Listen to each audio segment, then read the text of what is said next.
Hey guys, welcome to The Strong Young Man. Today I'm going to discuss a very complicated aspect of dark psychology called psychopathy. Psychopathy is a condition that is defined as having antisocial behaviours, including a lack of empathy or emotions in general, an absence of remorse, poor behavioural controls, and poor impulse controls, commonly resulting in persistent antisocial deviance and criminal behaviour.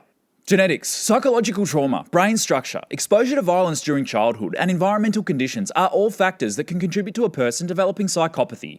About 1% of the population meets the clinical criteria for psychopathy, which is actually quite substantial.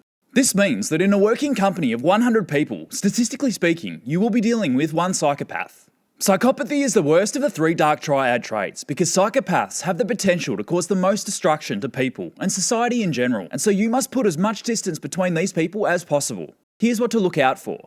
Psychopathic trait number 1, boldness.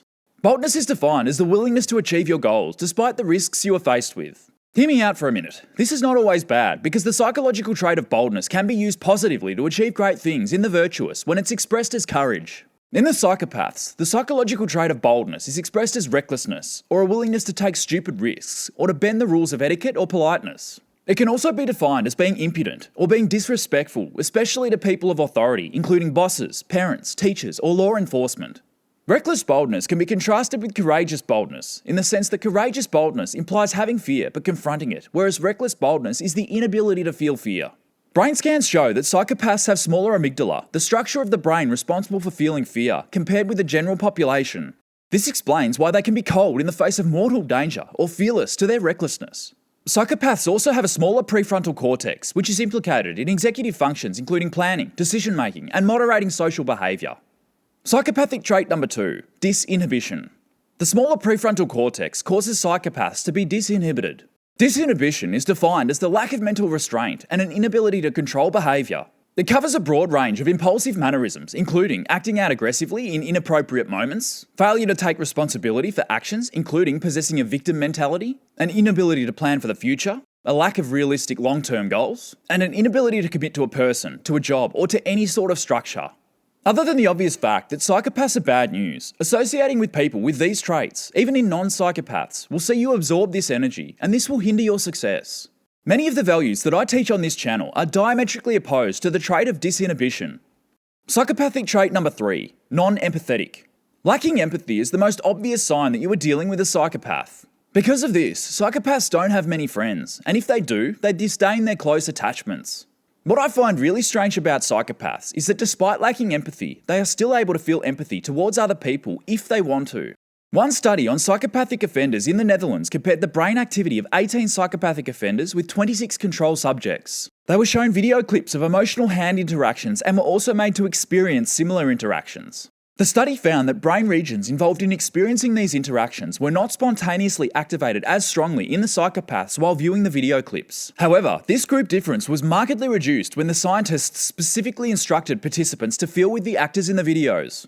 This research suggests that a psychopath's empathy runs through a switch, which is defaulted to the off position, but can be turned on at will. This is actually more concerning because it allows them to switch between being callous and then charming to exploit the vulnerabilities of others. Psychopathic trait number 4, remorselessness.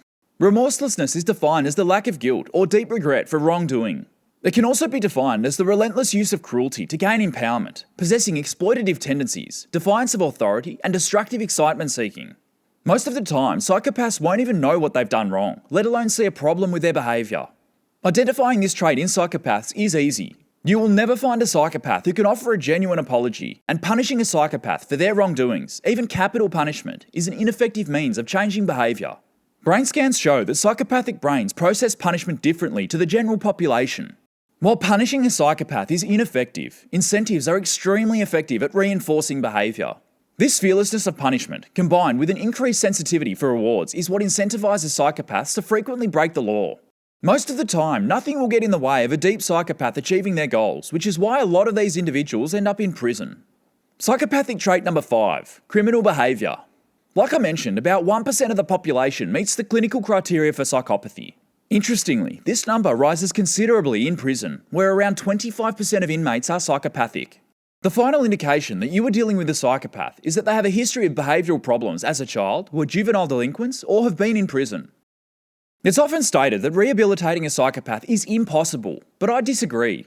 If you meet the clinical criteria of a psychopath and you can cultivate your self-control, you might be able to control your psychopathic tendencies and become a successful psychopath. One study by forensic psychologist Nathan Brooks and research colleagues Dr. Katarina Fitzron of Bond University and Dr. Simon Kroom of the University of San Diego found that of the 261 supply and purchasing managers surveyed, approximately 21% of these people displayed clinical levels of psychopathy. This means that it is possible for psychopaths to obtain a high-paying job and even do good things for society if they can become a successful psychopath.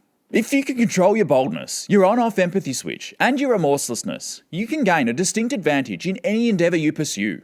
The best way to do this is to incentivise yourself with the right kinds of activities that reinforce good behaviour, for example, money for working hard, rather than robbing a gas station. Determining whether someone is a psychopath is not something that should be done overtly.